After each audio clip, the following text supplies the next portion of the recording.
আজকে পেলাম দু হাত ভরে যা ছিল স্বপ্ন আমার খুশির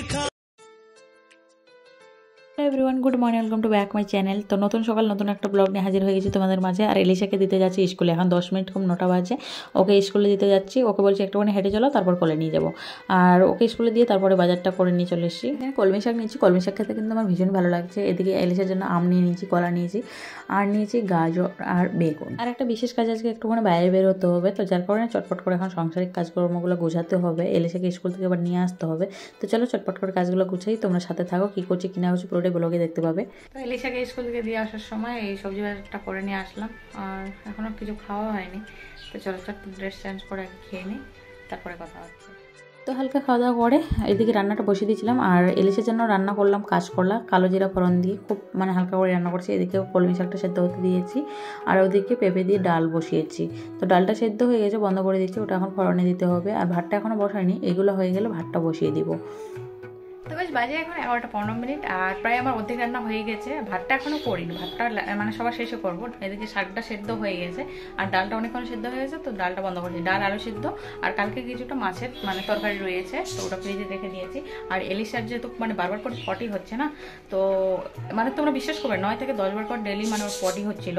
তো যার কারণে ওর শরীরটা অনেকটা এক সপ্তাহের মধ্যে রোগা হয়ে গেছে, প্রচণ্ড শরীরটা খারাপ হয়ে গেছে। তবে আজকে সকাল থেকে ওর পটি হচ্ছিল না বলে আমি আজকে ওকে স্কুলে পাঠিয়েছি, কারণ 3 দিনের বেশি স্কুলে গ্যাপ দিয়ে দিলে ম্যামরা আবার লেটার লিখতে বলে, তো বিশাল ঝামেলা। তার জন্য ওকে আবার স্কুলে একটু পাঠিয়ে দিয়েছি। আর স্কুলে যাওয়াটা ভীষণ প্রয়োজন। মাঝখানে যখন 4-5 দিন গ্যাপ হয়ে যায় না, তখন আবার স্কুলে যেতে চায় না। আর এদিকে আমার রান্নাটা কমপ্লিট করে ওকে স্কুল থেকে গিয়ে নিয়ে আসতে হবে। এলিশা বাবা চলে গেছে কাজ। বাসন মতো সমস্ত কিছু ধুয়ে নিয়েছি, আর ঘরটা ঝাড় দেওয়া হয়ে গেছে, কিন্তু ঘর মোছা এখনো হয়নি। কাপড় আজকে সেরকম ধোয়ার নেই, শুধু বেডশিটটা চেঞ্জ করবো। তো চলো আস্তে আস্তে ধরে কাজগুলো গোছাচ্ছি, আর তোমরা সাথে থাকো। আই হোপ ব্লগটা দেখতে তোমাদের ভালো লাগবে। তো ফাইনালি রান্না কমপ্লিট হয়ে গেছে। এখানে শাক ভাজাটা করে নিয়েছি, আর কাঁচকলাটা তো অনেকক্ষণ আগে করেছি। এদিকে লাল লাল করে আলু ভর্তাটাও বানিয়ে নিয়েছি, আর ডালটাও ফোড়নে দেওয়া হয়েছে, আর প্লাস ভাতটাও বসিয়ে দিয়েছি। তো ফাইনালি খাওয়া দাওয়া করে কাজকর্ম গুছিয়ে আমরা বেরিয়ে পড়েছি। আর এখন যাবো আমরা স্মৃতির মোড়ে, ওখানে একটা কাজ আছে। তো কী কাজ সেটা এখন শেয়ার করবো তোমাদের সাথে, পরবর্তীতে শেয়ার করবো। আর চলো এবারে যাওয়া যাক। আর আজকে আমরা নিজেদের গাড়ি করে যাচ্ছি না, কারণ ওখানে একটু কার পার্কিংয়ের অসুবিধা। যে জায়গায় যাচ্ছে ওখানে কার পার্কিং করার প্রচণ্ড সমস্যা। তো যার কারণে আমরা ওলা বুক করে নিয়েছি, ওলা করেই যাচ্ছি। আর দেখতে পাচ্ছ ট্রাফিক জ্যাম কত, কলকাতার রাস্তায় প্রচুর ট্রাফিক। যেতে যেতে অনেকটাই সময় আমাদের লেগে গেছে। আর এদিকে এলিশা আমার কোলে তখন থেকে ছিল, তো এখন ওর বাবার কোলে যাওয়ার ইচ্ছা করেছে, যার কারণে ওর বাবার কোলে গিয়ে বসেছে। এখনকার যে ওয়েদার না প্রচণ্ড বাজে, বাইরে বেরোলাম তবে বুঝতে পারলাম যে কষ্টটা কতটা। সত্যি বলতে এত গরম লাগছিল, আর এত গাজালা করছিল, আর ভীষণই কষ্ট হচ্ছিল। আমাদের এসি চলছিল, তারপর আমার ভীষণ কষ্ট হচ্ছিলো, কারণ আমার সাইড দিয়ে সানলাইটটা পড়ছিল, তো যার কারণে ভীষণই কষ্ট হচ্ছিলো। তো ফাইনালি আমরা চলে এসেছি এই জায়গায়, আর এই জায়গায় আমাদের কাজটা। তো এটা হচ্ছে একটা চার্চ, দেখতেই পাচ্ছ। তো এইখানটায় আর মোটামুটি এখানে আমাদের কাজটা হতে আধা ঘন্টার মতো লেগেছে। তারপরে আমরা এখান থেকে বেরিয়ে পড়েছি। এলিশা বাবা ক্যাব বুক করছে। এলিশা বলছে আমি পার্কে যাব। এই দেখো ও ভীষণ ছটফট করছিল তখন থেকে, যে ওকে মিথ্যা কথা বলেছিলাম আমরা, যে এই জায়গায় যে এসেছি না, ওকে পার্কের কথা বলেই নিয়ে আসছি, নাহলে ও আসতো না। কিন্তু তো ওকে বলেছিলাম পার্কে যাচ্ছি, যার কারণে আনন্দের সহিত চলে এসেছে। এবার যখন দেখলে যেখানে পার্ক নেই, তখন খুব মন খারাপ করেছিল। তো ওর জন্য ওর বাবা বললো যে আগে পার্কে যাবো, তারপরে ওখানে বাড়ি যাব। তো এখন এলিশাকে ওর প্রিয় পার্কে নিয়ে যাওয়া হচ্ছে, এনকেডি পার্কে। ওর খুব পছন্দের পার্ক ওটা। আর ওখানে যাওয়ার পর ও খেলাধুলা করা হয়ে গেলে তারপরে আমরা বাড়ি যাব। তো চলো তোমার সাথে থাক। তো ফাইনালি আমরা পৌঁছে গেছি পার্কের সামনে। এবার পার্কে ঢোকার পালা, আর এলিশার বাবার হাত ধরে যাচ্ছে। এই দেখো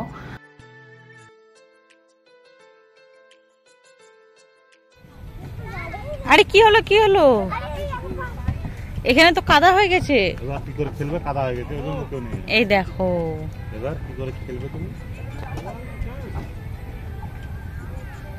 কি করে খেলবে এখানে, কি হলো দেখেছো কত জল। খেলবই খেলবি, কাদা হয়ে গেছে। চলো দোলনাটা আগে দেখে আসি। তো যেহেতু এখন বর্ষাকাল, তো পার্কের মানে বিভৎস অবস্থা হয়ে রয়েছে, চারদিকে মানে ঘাস জঙ্গলে ভরে গেছে। তার মধ্যে যেগুলো জায়গায় বাচ্চাগুলো খেলাধুলা করে, চারপাশটা তোমরা দেখতে পাচ্ছ কিরকম কাদা জলে ভরে গেছে। তো এলিশা মানে দোলনাও চাপতে পারেনি, আর ওর মানে ওর পছন্দের যে কটা জিনিসে ও উঠে, তো সব কটাতে সেভাবে উঠতে পারেনি, দুটো জিনিসে উঠেছে বাস, তারপরে এখান থেকে বেরিয়ে গেছে। ওর নিজেরও আর ভালো লাগেনি। তো এই দেখো ওর বাবা কীভাবে করে উঠিয়ে দিল, কতটা কাদা হয়ে গেছে এই জায়গাটা দেখো তোমরা। আর আমার একদমই ভালো লাগছিল না, চারপাশটা কেমন একদম জঙ্গল জঙ্গল মনে হচ্ছিল, এত মানে আগাছায় ভরে গেছে। এলি এই স্ট্যাচুটাকে দেখে বলছে, মামি মামি এই আন্টির সাথে আমি একটুখানি খেলা করে নিই। তো আমি ঠিক আছে খেলা করে না, বলছি ড্যান্স করবো। বলছি না না, এই আন্টিটা ড্যান্স করতে পারে না। আর এদিকে কাশফুলগুলোকে দেখো কত সুন্দর লাগছে, তাই না বলো?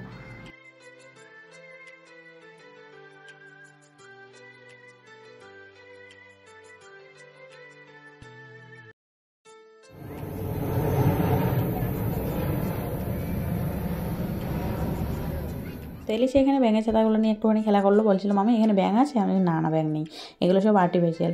আর এখানে ওর একটুখানি সেলফি তুলে দেওয়া হয়েছে, ও সেলফি তুলতে ভীষণ ভালোবাসে। তো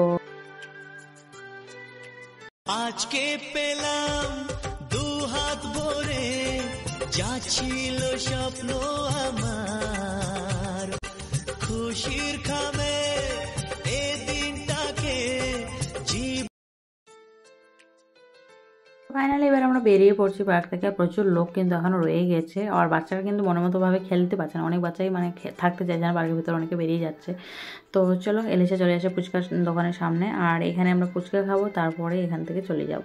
তো এলিশা আইসক্রিম খেতে চাচ্ছিলো, আমি বললাম না তোমার সর্দি লেগেছে, আইসক্রিম খাওয়া যাবে না। সবে সবে ওর জ্বর সর্দিটা ছেড়েছে। এদিকে ওর বাবা জল ফুচকা খাচ্ছিল, তো ও একটুখানি খাচ্ছিল। আমি মানে দাদাভাইটাকে বললাম একটা শুকনো ফুচকা দিতে, তো শুকনো ফুচকা খাচ্ছে। আর এদিকে আমি দই ফুচকা মানে বানানোর জন্য বলেছি। খাবে না? চলে এসো চলে এসো। তাইলে সেক্ষেত্রে ফুচকা খাইয়ে দিচ্ছি, আর দই ফুচকাটা খেতে কিন্তু ভীষণ ভালোবাসে। আর জল ফুচকার থেকে মানে দই ফুচকাটাই ভীষণ আমার এখানে ভালো লাগে, কারণ জল ফুচকাটা খুব একটা ভালো বানায় না এখানে। তো যার কারণে আমি সবসময় এখানে দই ফুচকাটাই খাই। আর এলিশা কত খুশি, আমাকে বলছে মাম্মি তুমি খেও না, তোমার তো ঝাল লাগবে। হ্যাঁ বলছি না না আমার ঝাল লাগবে না। আর ও দেখো ও কিন্তু অনেক কটা ফুচকা খেয়েছে। এলিশা বলছিল আর একটা প্লেট না, বলছি না না এখন আর নেবো না, বেশি একবারই খেলে কিন্তু বেশি ভালো না। এমনিতেই গরমে সারাদিন ঘোরাঘুরি করা হলো, তো একদমই ভালো লাগছিল না। তো আমাদের ফুচকা খাওয়া কমপ্লিট, এলিশা বিল বুক করছে, আর এদিকে টোটো বুক করে নিয়েছে একটা, কারণ টোটোতে গেলে না ভীষণ হাওয়া লাগবে আর বেশ ভালো লাগবে। তো যার কারণে টোটোটা বুক করে নিয়েছে। আর এই দেখো এলিশা বিল করছে, মানে অনলাইন করছে। আর এদিকে টোটোটা চলে এসছে। এলিশা বলছে আমি সামনে সিটে বসবো, আমি উল্টো সাইডে বসো না, তোমার মাথা করবে, তুমি আমার সামনে চলে আসো।